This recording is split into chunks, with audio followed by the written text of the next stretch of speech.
I'm so glad to have you all today here with us for this breakout group. So I'd like to start now. Hi everyone, hello to the audience and hello to our speakers as well. Welcome to a Water and Gender conversation group called Discussing Gender in Water, Why and How is Water a Women's Problem. First of all, we're going to have our introductions from our team so you know who we are. Then we'll have a presentation from Dr. Karin Helwig and myself. Then we'll have a 5-minute section where the team, the speakers and our guests will have a chance to ask you, the audience, a few questions. Then you will have a chance through a Q&A to ask our speakers and guests a few questions. And then finally, we have a little summary to go over everything that we'll discuss before we move on to the main session again. At this point, I would like to also say that we are joined today by Dr. Kerstin Danert. Kerstin, welcome. Thank you for being here today. Unfortunately, Fadzai wasn't able to join us today.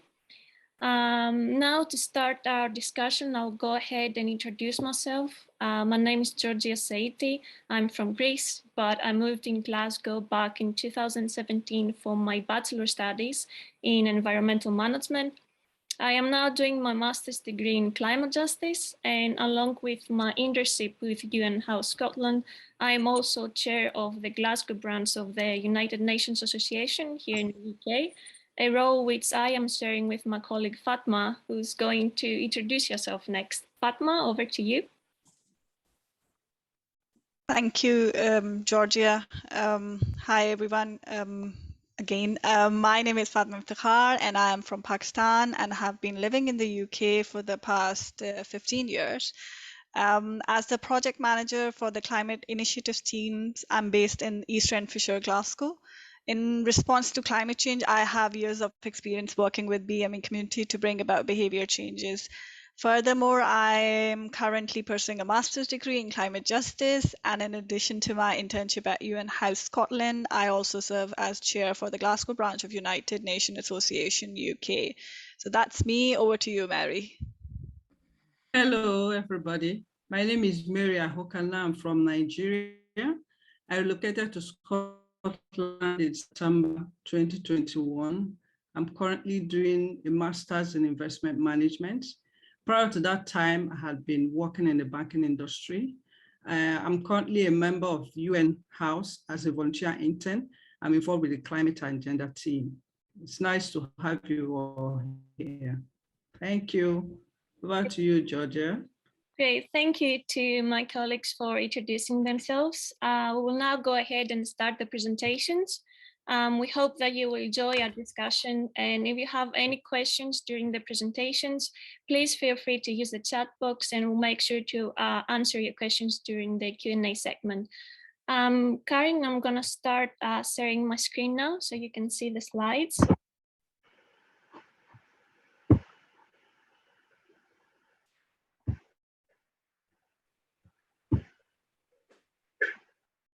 Okay. Whenever you're ready. Perfect. Thank you. Yeah, just move to the next slide.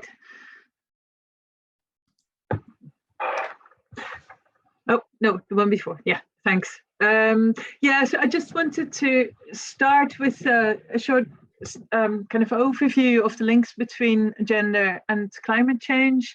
I'm sure from the sound of it, many of you have been working in this field for quite a while, so I hope it's still of interest. And then I want to draw on some examples from our own research that illustrates those general patterns, but I also think it's important to move beyond the general patterns and to break through some of the stereotypes that are sometimes arising. Okay, next slide, please.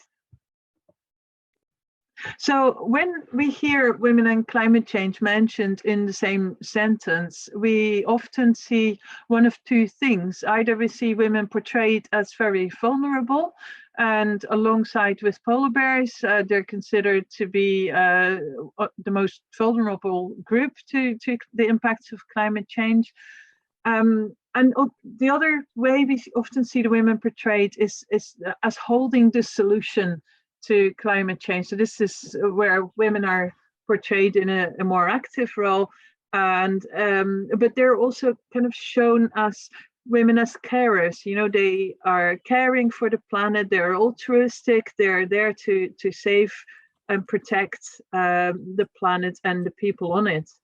But so whilst there are elements of truth, or at least reference to reality in both of those, there's also problems associated really with that stereotyping of women. Next slide, please.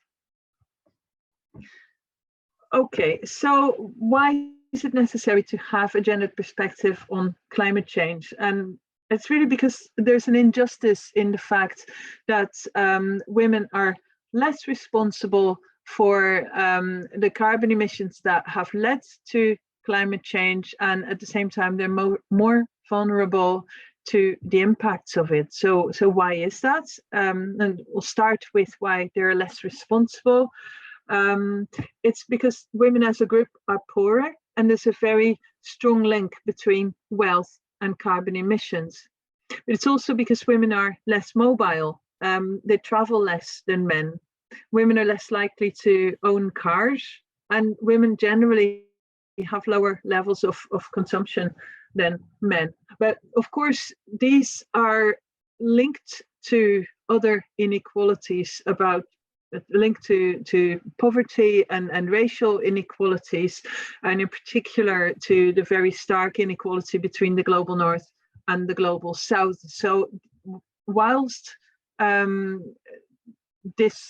gender is kind of linked to all these other issues, but it is cross-cutting to all of those as well, and that's what we often call intersectionality. Next slide, please. And now on to a relook at why women are more vulnerable to the impacts of climate change, and some of those same things come back. If you're poorer, then it's harder to adapt, it's harder to invest in things that make your home more secure, more resilient to climate change. If you're less mobile, it's harder to move away from danger. If you're more directly reliant on natural resources, which is what we heard from one of the earlier speakers, that women, in a very close relationship with the land and the soil, it also means that they're more directly impacted by climate impacts. And women as a group are less educated than men, and that includes climate education, and they have less access to information as well. Next slide, please.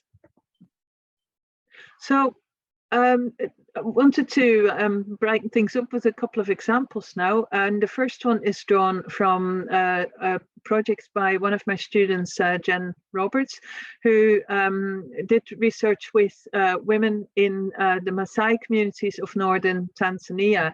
And she explored how the women over there are impacted by climate change.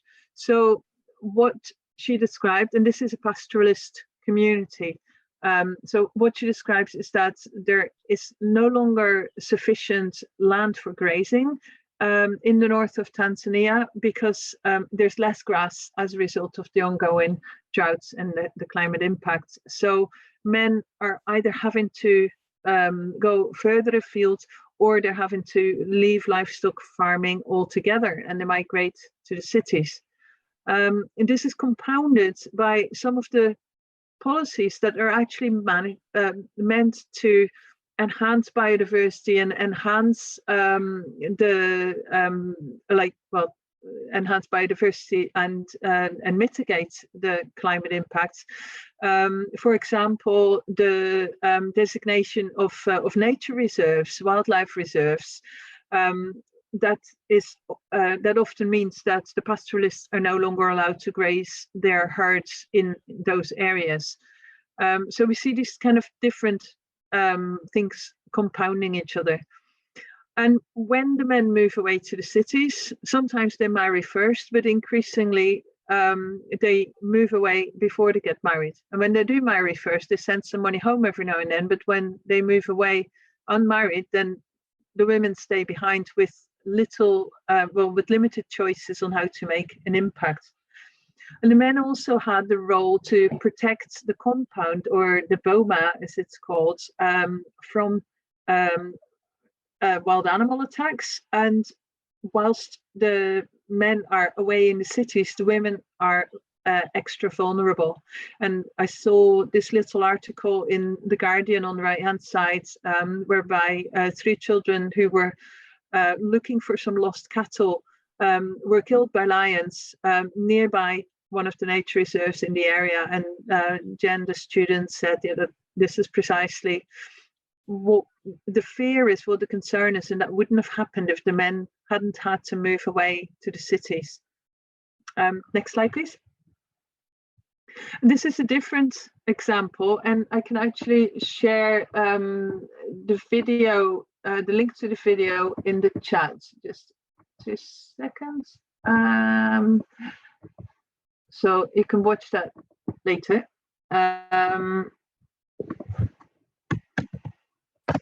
Okay, so the woman on the right hand side is called Agustiana. She lives in a coastal city in Sao Tome. And this coastal city is extremely vulnerable to flooding. And she describes its floods, twice a month. So really very, very commonly.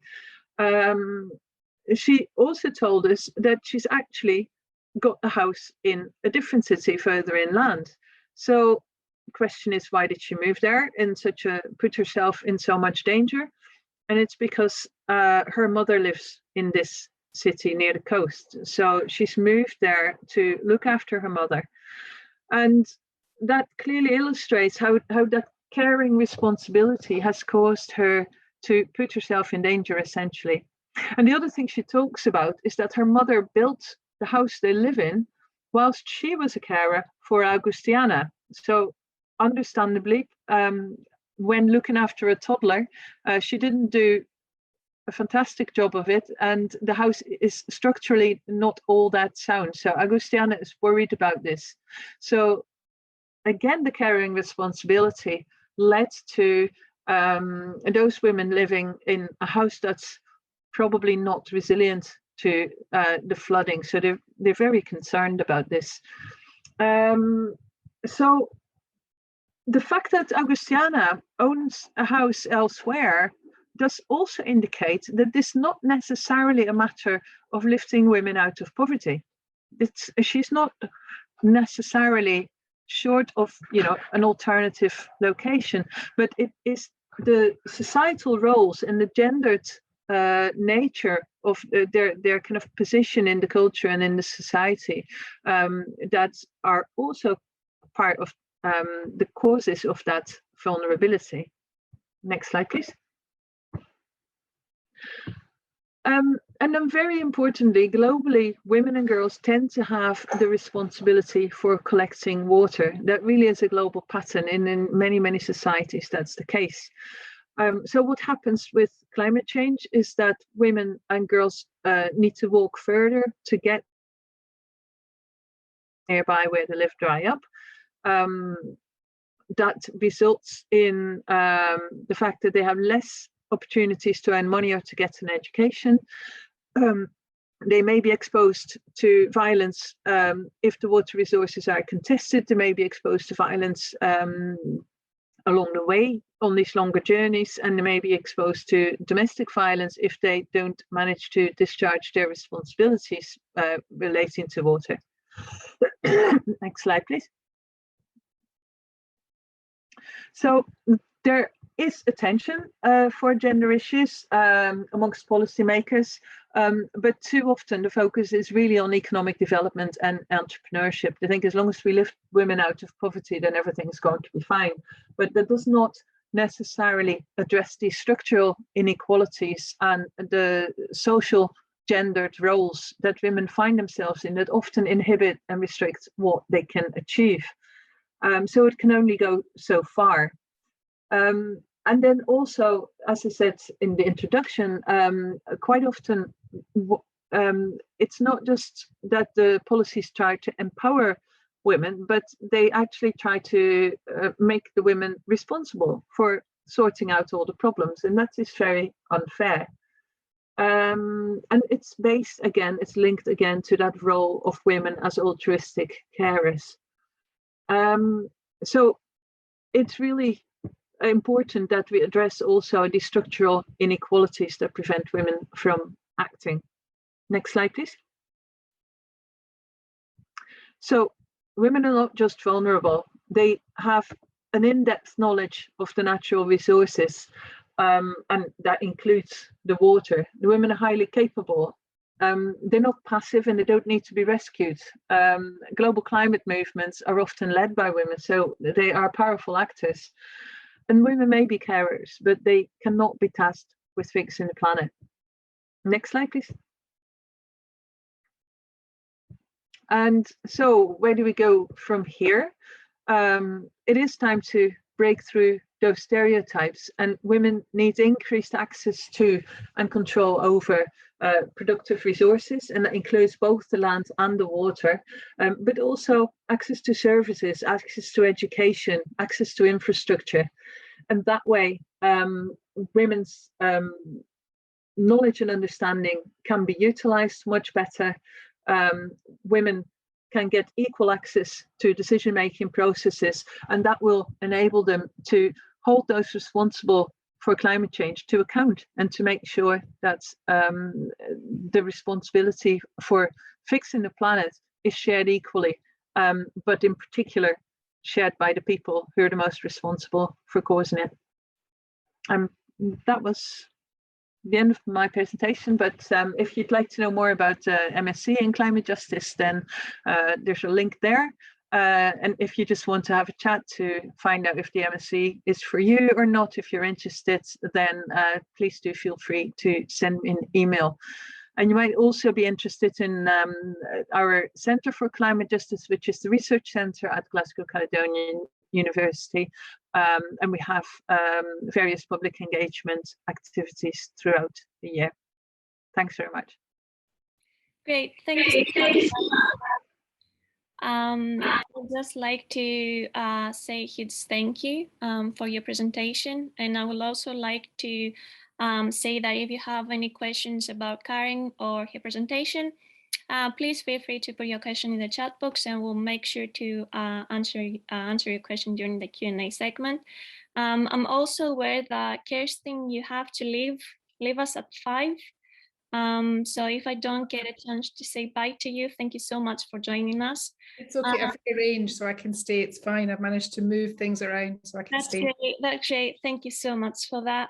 So if anybody else has questions about Kerstin as well, please feel free to put them in the chat box and we'll answer them as well. Now I'll just go ahead and start with my presentation. We're quite tight on time, but I'll try my best to make it. So basically, I'll go ahead now and basically discuss the need for sexually degraded water data. And I will do that by firstly providing a very short and quick overview of what Karin has already said, I mean, in the relationship between gender and water. But I'm also going to talk about barriers to gender integrated water policy, why there is a need for gender integrated water policy. And I'm also then going to talk about water, gender, and SDGs. And then finally, I'm just going to share with you all 2 examples that I have chosen to share with you all today that, in my view, are very successful examples of women in leadership.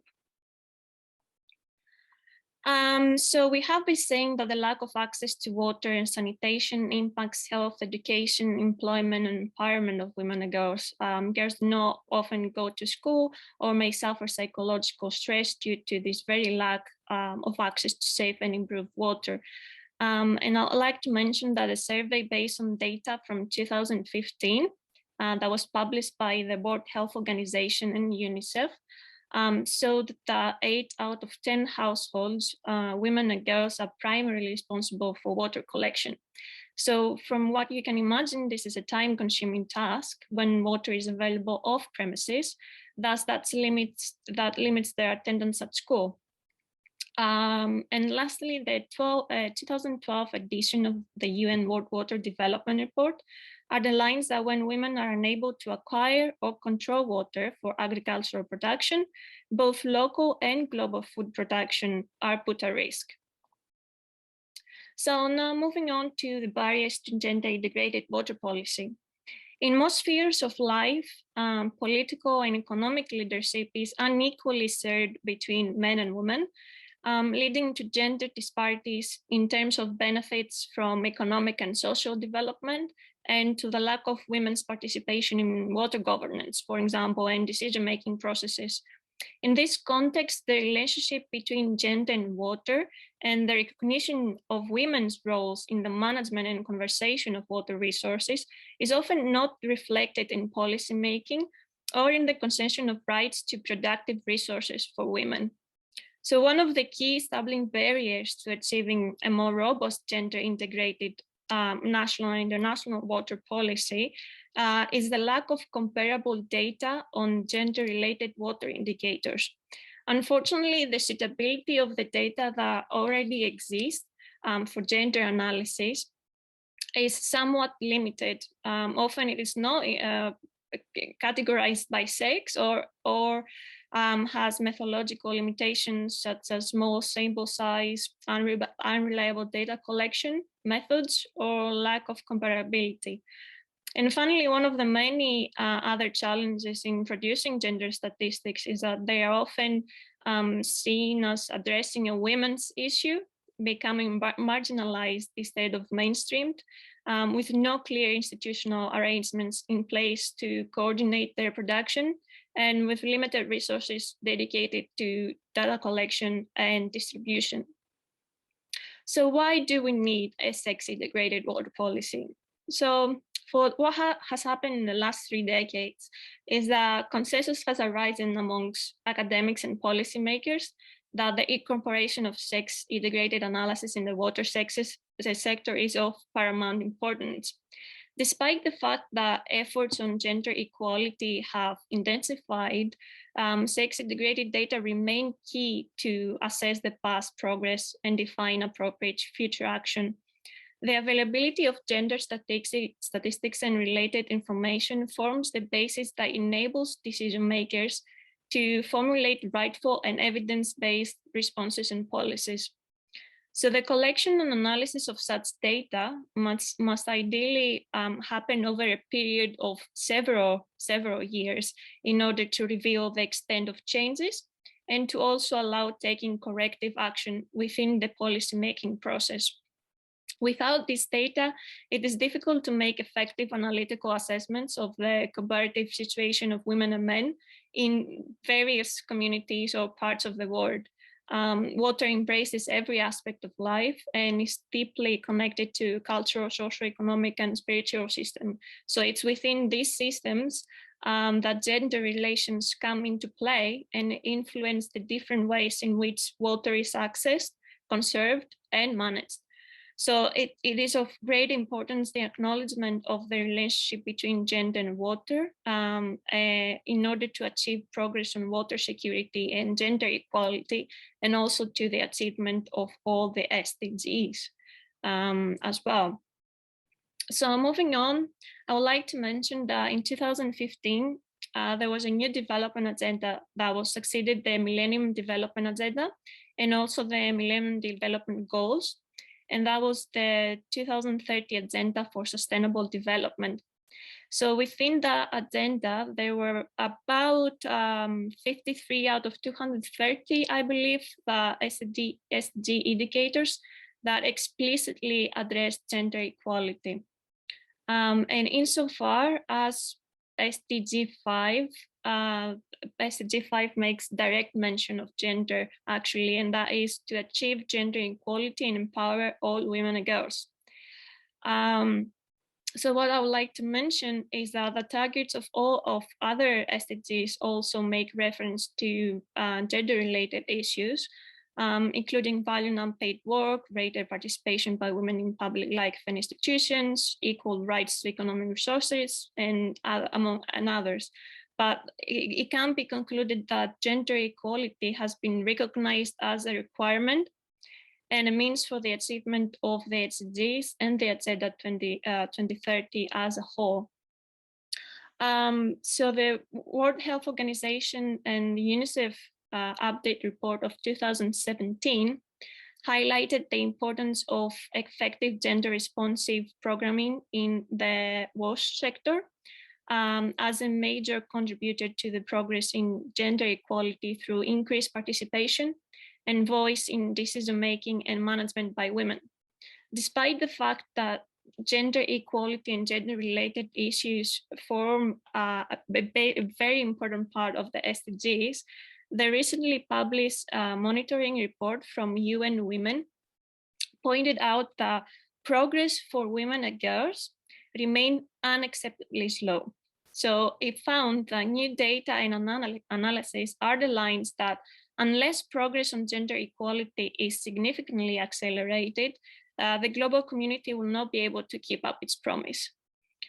So it is of importance need to improve the collection of gender-related data, statistics, and analysis that can be used to hold governments, companies, and other stakeholders accountable for their commitments or their lack, therefore, to gender equality.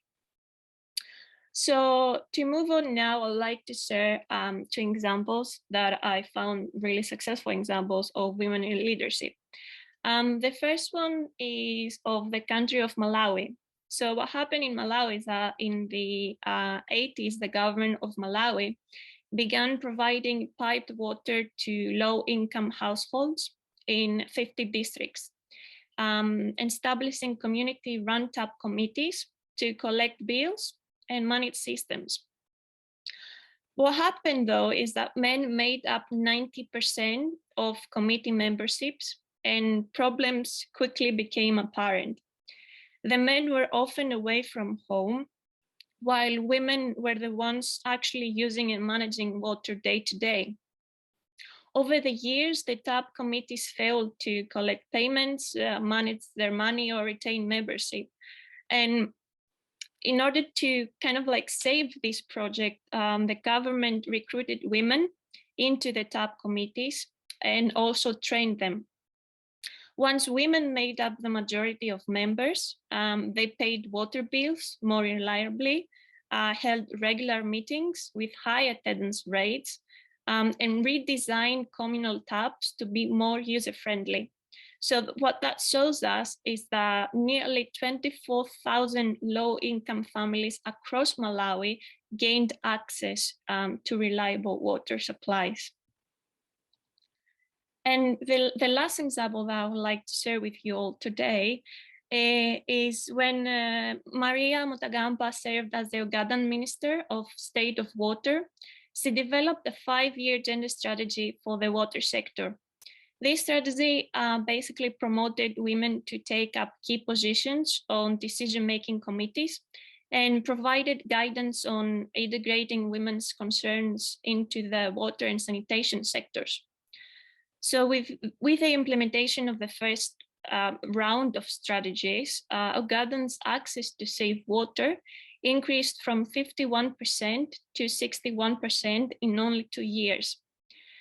So I would just like to do a little conclusion that water projects can become more effective when women participate, yet women's participation and representation in the overall water, sanitation, and hygiene sector is dismal, from community water groups like the ones in Malawi to the national policy level. And thank you for listening to our presentations. Wonderful. I thank you both of you for insightful presentations. We will now go ahead and let our speakers ask you, the audience, a few questions. To record everyone's responses, we will use the polling function, so please feel free to put your answers through there. This is being used so everyone can see and comment on the answers. I would just like to say now that we're just having a difficulty with the polling system with Zoom. But Right, so I'm happy to ask the questions. If the audience is happy to turn on the mics and let us know their answers. Otherwise, just put your answers in the chat box. Thank you. So I'll just like to ask the audience a few questions. So our first question basically is like both, you know, your own experiences, both in your household and in your country. Who has responsibility for the water-related tasks such as washing and cooking? Is it the men or is it the women?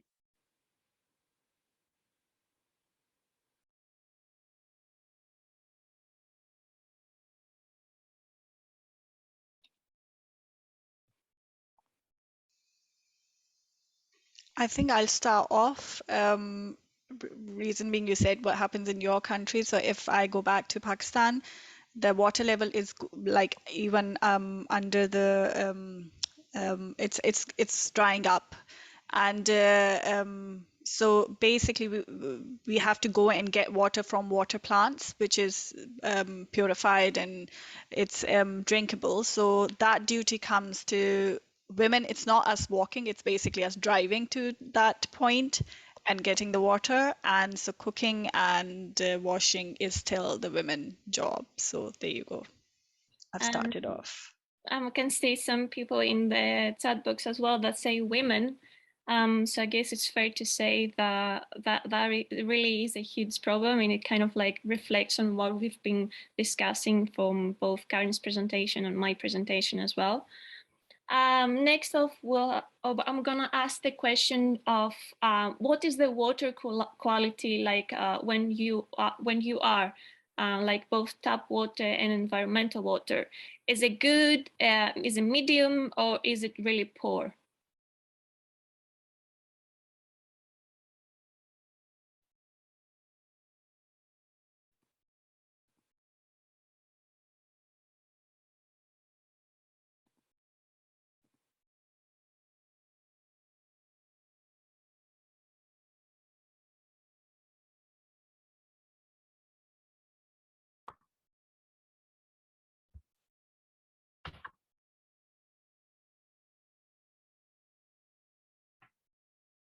I can see some people from Scotland replying that the water quality is pretty good.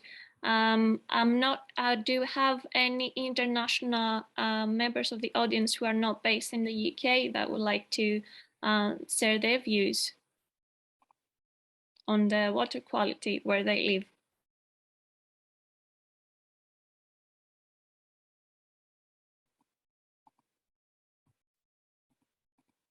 I mean, I can share my own experience. I come from Greece, a little island called Rhodes. The water quality, I mean, it's not bad. It's not good either. I mean, you can still drink the tap water, but you will still need to put a filter on the tap just to filter out the water. Because without the filter, it kind of like tastes a little bit like it has dirt in it. And the people usually, instead of like drinking the tap water, they buy plastic bottles. So I can imagine that, you know, that's a huge problem. I can see that we are putting back in the breakout rooms. So I'm really sorry that you didn't have a chance to ask us questions, but please feel free to put them in the chat box in the main room. Fatma, I don't know if you would like to say something really quick before we go. It's just that I think thank you for your amazing presentations, and I wish we had more time to discuss these issues in detail. If I think we'll get a chance to discuss what happened in the breakout rooms and hear from other people. If anybody wants to volunteer and talk about what we talked about, you're more than welcome to do so. So I can see the timer. See you in the main room then.